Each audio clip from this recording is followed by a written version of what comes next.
Bombo Business News.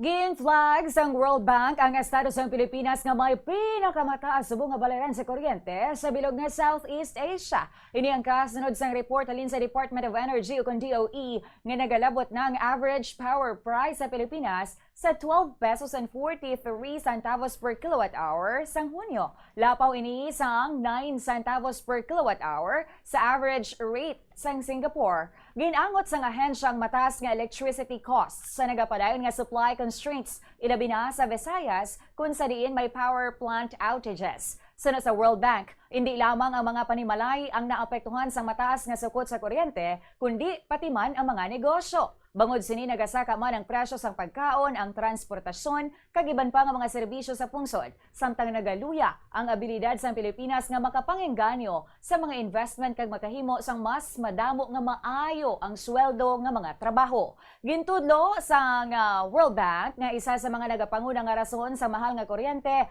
amo ang mataas nga gasto sa power generation, mga daan nga power supply agreement kag mga problema sa transmission system. Bisan nagabulig ang ini nga mga kontrata sa pagpasiguro sang padayon nga supply sang kuryente, ginsiling sang World Bank nga may mga kondisyon ini nga nagapugong nga madasig mapasa sa mga konsumidor ang bisan anuman nga pagnubo sa gasto sa pagproduce sang kuryente.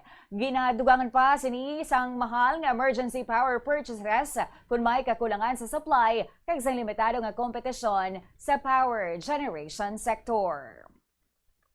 Bombo Foreign Exchange Update is brought to you by Quinbank Business Banking.